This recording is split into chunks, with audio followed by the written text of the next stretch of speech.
If you've wondered what being a real estate agent is like compared to wholesaling real estate, and you want to know which one is a better option as a side hustle or self-employed option for you, get into this episode because our guest, Tony Roberts, is a real estate agent and also has wholesaled 20 deals. And he will tell you exactly what are the pros and cons of each in this episode. This is the episode for 10xing your income and replacing your W-2 through the power of real estate investing. My name is David Lecco, and I've helped people close their very first deal over 10,000 times with the software platform I created called DealMachine. All right, so Tony, tell me, how much did you make on your very first wholesale deal, and when was that? Okay, so my very first wholesale deal was in 2020.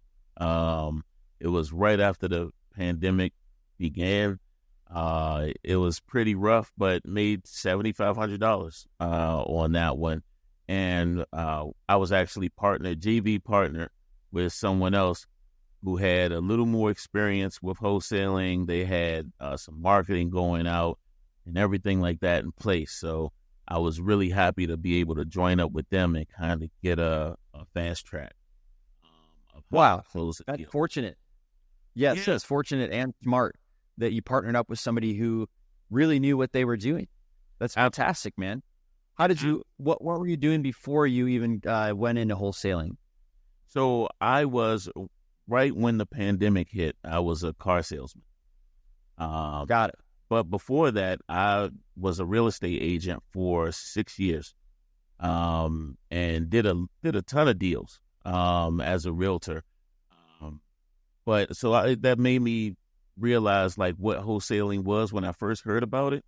I was like, this makes sense, right? Contractually, right? Like it was like something is here that I just didn't hear about. But when you're a real estate agent, they tell you to beware of things like that, right? And then I realized that you can make so much more money in wholesaling than being a real estate agent. It was awesome. It was awesome. And like you said, I was able to join up with somebody who has some experience. I'm not going to lie. If you don't have any experience, I went on to Bigger Pockets. I went to Facebook. I went to like all of these groups, and I just read and just figured out what people kind of wanted.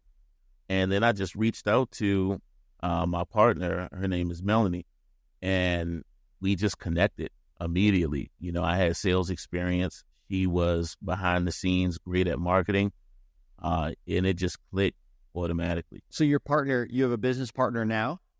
No, that was on our first 4 or 5 deals or so. Okay. We JV'd on all of those. Okay, gotcha. So the pandemic hit, people were not coming in to buy cars, and you were previously an agent, but they told you bad things about wholesalers. And so how did you realize that wholesaling was a legitimate business where you could actually make quite a bit more than an agent? When I closed my first deal, I always tell this story. When I closed my first deal, I went to the title company and they just handed me the check. And I just looked around like, isn't there something more? It was in my company name. They just handed it to me. And I was like, this is legit. Right. And then I went to the bank. Well, yeah. And when they deposited, it was amazing. But how did you overcome the hurdle that you previously thought wholesaling was not something that was good? Because you had to have some type of moment where you were like, well, I'm not going to go back to being an agent right now. I'm actually going to try wholesaling. Yeah. Why did you try wholesaling? Absolutely. Well, the main reason why I tried wholesaling was because it was less restrictive. When I was did you hear a YouTube video, or did you come across somebody, or how did you know that? It was actually Mark Whitten. He's a guy. He's been on the radio and stuff. He's located in Baltimore here. Saw a radio interview with him, and he spoke all about wholesaling. And like I said, I was a realtor, and it just made sense what he was saying, all of the steps. But I didn't know like anything more about it than just the surface level. kind of a thing. And that's where my education, where I went to Bigger Pockets, Facebook. Gotcha. Yeah. I just did YouTube. So one interview kind of changed your mind, and then you kind of were on a rampage, consuming as much content, learning as much. Totally. So how did you find your JV partner? Stands for joint venture partner. So where did you meet that person?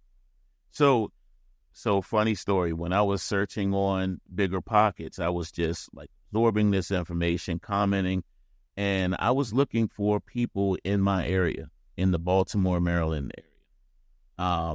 Came across quite a few people, and I just sent out text messages or DMs and just saying, hey, I see what you're doing, just would like to connect, just the normal stuff. And quite a few people responded back, and it was well received. I was kind of scared to do it, just being cold DMs.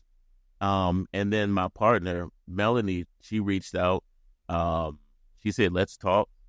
And we talked more. I told her my background. It was like, boom. Okay. So you searched like who's doing this in the area. Yeah. Did you go to a meetup, or did you just Google search people that were advertising for, buy my house fast? So before I did meetups, I just searched, just buy my house, places in the area. So you were reaching out to people and you were saying, I want to get into this. Yeah. Well, you know what? My approach was that I already had experience as a realtor, but I didn't understand the process of wholesaling. But I understood comping properties. I understood sales and everything else. So my approach has always been, let me provide some value to you, and then hopefully we can exchange. And she was, there was a list of people. She wasn't the biggest cold caller, or didn't have the time to follow up. And so that's where we kind of exchanged, and it was perfect. And I did that with all of my relationships moving forward. I want to find out how I can add to them in some type of way, and then we can, build together. And that just worked for me over the years. So when you think about this very first deal, did you reach out to Melanie first, or did you find this deal first? I reached out to Melanie first, and Melanie found the deal.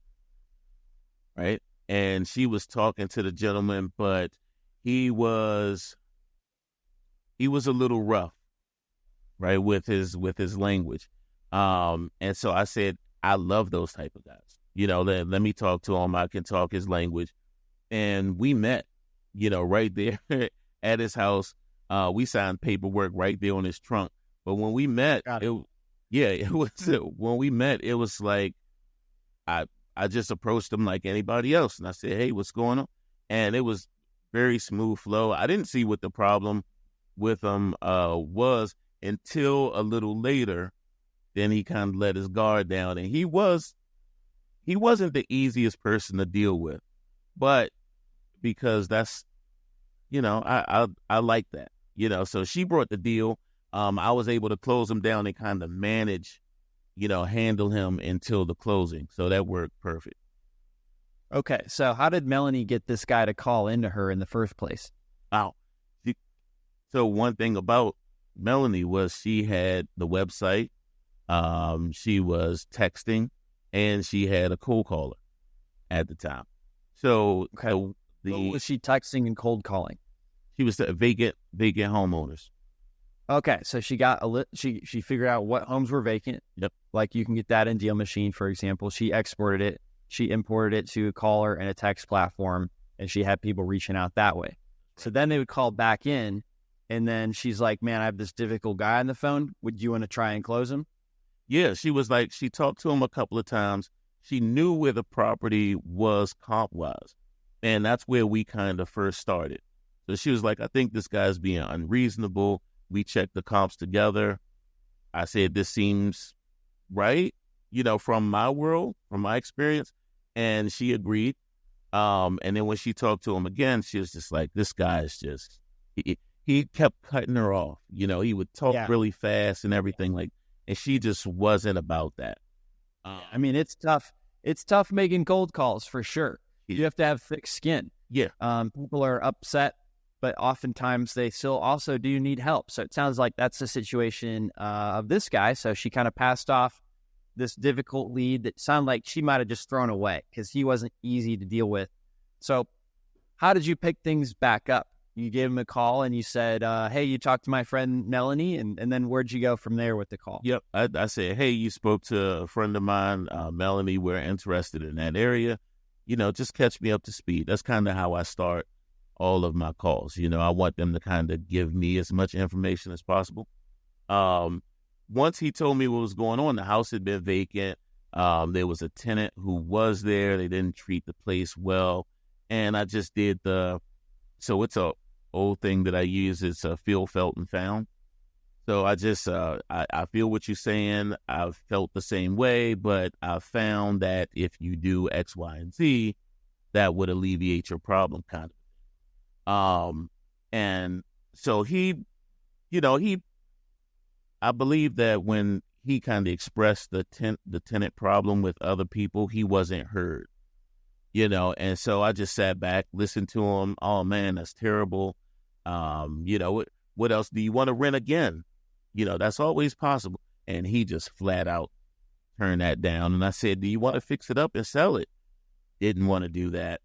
And so, it was a slow walk to get him to, okay, let's sell it as is and for a good price. One of the things I really liked about your approach is you didn't just run the same playbook with this guy that you would just, write on a script, right? Is you actually listened to what his problem was, and you actually walked him through some genuine solutions that he could rent it again, he could fix it up, and you were not saying that in a disingenuous way of trying to push him to selling it to you, which obviously is how you get paid, but you really genuinely took the approach to try to help him, and I think that's so refreshing and exactly how it should be done. Exactly. I believe that wholesaling gets a bad rap. I mean, like I said, when I was a realtor, they would just stay away from these people. These wholesalers, these investors, they're always offering. But we offer such a service, man, because that guy, I know what he would have had to do to get his place in FHA, to pass an FHA inspection. And he just didn't have the money to do that. So, and I wanted him to understand, hey, you can fix it up, brother. You can rent it out again. And he was just, I don't want any parts of that. Okay, now we're here. How can we sell this right now, to get you this money and alleviate your problem? And that's the way I've always approached it. And that's how you do business. It's just, yeah.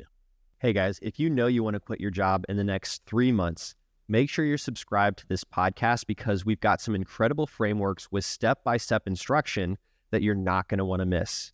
Also, leave us a rating and review to let us know your favorite parts and why you want to get financial freedom. All right, he agreed to let you come see the property after you took it over. And then how do you value the property? How did you figure out what you could offer him? Gotcha. So I had been listening to a lot of information on YouTube and everything else, and just had the formula for what the ARV was, times the 70. I believe at the time it was somewhere between 70 to 75% of the ARV, minus the repairs, and then minus what I wanted to make.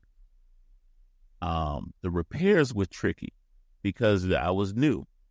So what I figured out is after a while, if I just asked a few contractors what their cost was per square foot, they would, if I compared 3 or 4 of them together, I would come up with the answer, and so that's how I've been doing it there. Offered it to him. Of course, he didn't like it, because he was looking at how much he could make. But again, once we discussed how he could make that amount, it was easy for him to go okay, I'm not going to put $70,000, $60 to $70,000 into this place to sell it. Right. So perfect.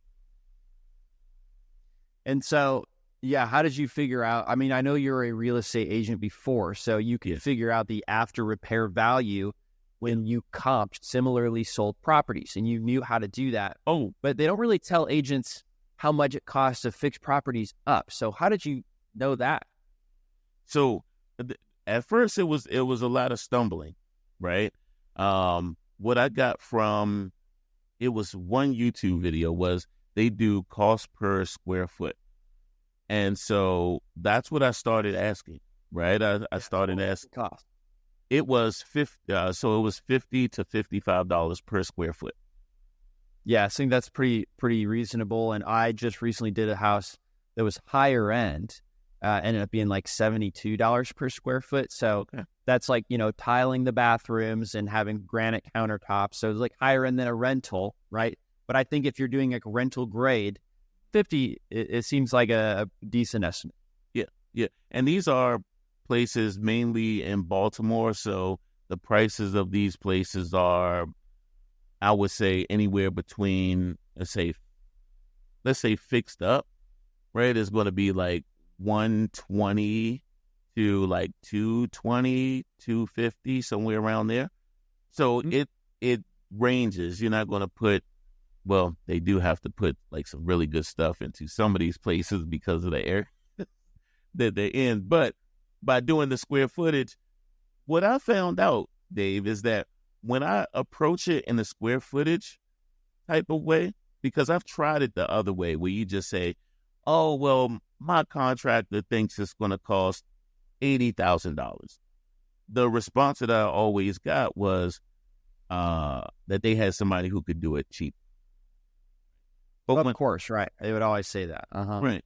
But when I came to them with, this is how much is $50 per square foot, and your place is 1,500 square feet, that equals, it was very hard for them to say like, no, actually, I think it's 30 per square, because there was no frame of reference for them to use that, you know.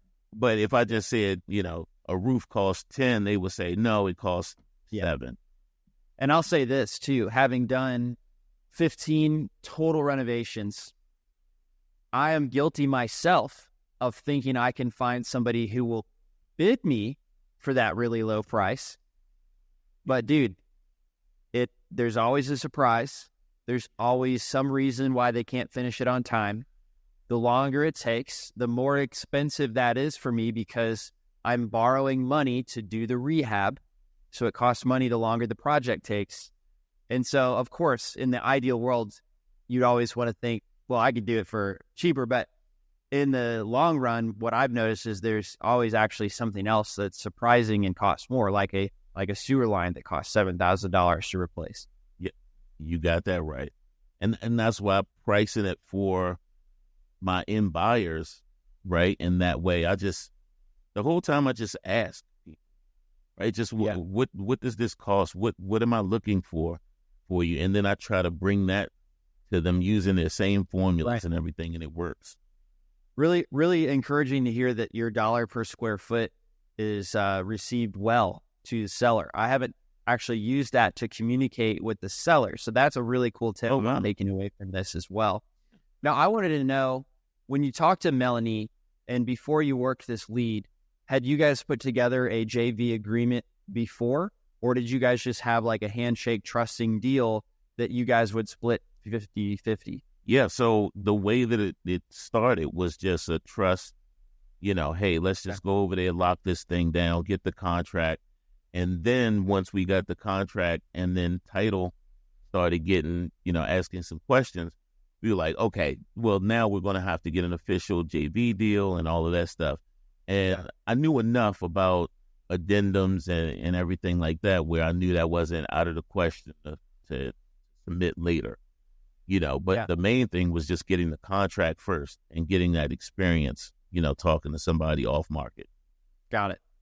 For anyone listening, we've got a JV agreement you could check out. It's at DealMachine.com/JV. And I'm really glad that worked out for you, Tony. Yeah. So in conclusion, you did 4 or 5 with Melanie. Then you realized that it may be best to do these on your own.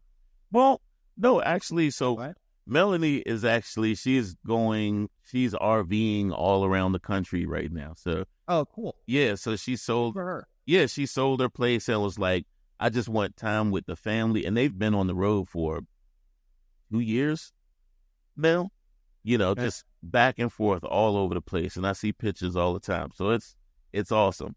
So more blessings to her for sure. But with me, after we did those couple of deals, again, I found someone else that was in my area who was doing more deals and everything. And marketing was pretty crazy. And I said, hey, like, I see what you're doing. I'm used to telemarketing, cold calling. Here are my skills. What can I do for you? Same thing. And I jumped in there and just started calling, doing those visits and everything, getting those reps up. After that, then yeah, it was just on my own. Got it. Yep. Well, how many deals have you done now? That was you've been at it for like 3 years? Yeah, about 3-4 years now. Congratulations. Yeah, thank you, man. I would say about 20 deals or so. Because I'm just me and a couple of VAs, right?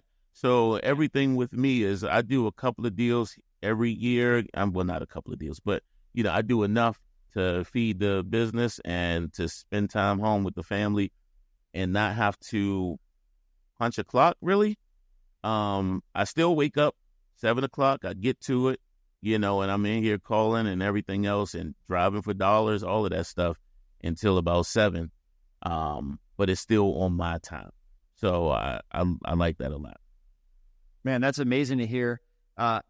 That you got more time for yourself. You don't have to punch a clock like you probably did at the car dealership, and you're making more money. It sounds like with less work than when you were a real estate agent 2 jobs ago. Yes, amazing. The real estate is. I'm so glad we connected and got to hear your story of doing the first deal and how you navigated that. I thought it was really smart how you found somebody that was already doing deals by searching for people that were advertising, on Google, just sell my house fast. And you got connected with Melanie. I really liked how you provided her value rather than just asking for help, right? Because you're like, hey, I'm really good at comping. I am an agent / was an agent, and I can help you with any, tough to deal with leads or, comping those properties. So I love that you did that. Those 3 things I think really contributed to your success and would be a great takeaway for anyone listening who's struggling and they're trying to do it on their own, right? Could really speed things up to go ahead and do that with somebody else. Absolutely. And one thing, Tony, it's April 17th that we're recording this, and your birthday's coming up April 20th. Yes. And so to conclude this episode, since it's your birthday, I want to know what advice do you have, right? Completing another year on planet Earth, and recently also just making your own way these last 3 years, which you've got to feel great about. Yeah. Just what's some advice in general? Doesn't have to be real estate. What advice do you have for us on your birthday? Man, here's the one thing I have to say is I tell everybody that I consult with, right, that we have an ability to think that the things that we know is not important, right, because we know it, right? And I tell everybody that. So people who know real estate, if you talk to someone who doesn't know real estate, their mind would be blown, right? So everybody has this special knowledge that they can use, right? Just don't give up on what you're doing in the real estate or whatever space you're in. Just keep doing it. If you keep putting in the reps, you'll see the results. I promise you. I've been doing this for 4 years. I've been doing YouTube, like all kinds of stuff, right? And it all starts out shaky. Nobody jumps on a bike and just does a wheelie, right? You fall first, and then everything else just comes after that. So just keep going, guys. That's it. That's great advice, man. Everything starts out a little bit shaky. You've got to give yourself the chance to get that learning in. And the best way to learn is actually by taking action and paying attention to what people are doing ahead of you that have accomplished what you want to accomplish. That's right. Perfect way to end the episode, Tony. I really appreciate your time today. No problem. I really appreciate it. Hey, thank you, man. I appreciate the call. I really do. Oh, one more thing. Where's your social media that people can find you? Oh, all right. So Instagram is Backstreet Property Investments. YouTube is Backstreet Property Investments. My Facebook is just Tony Roberts or Tony Rob.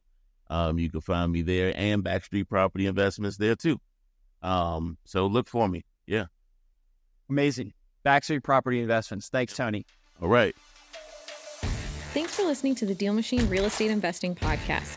Please leave us a review and follow along wherever you're listening to your podcast.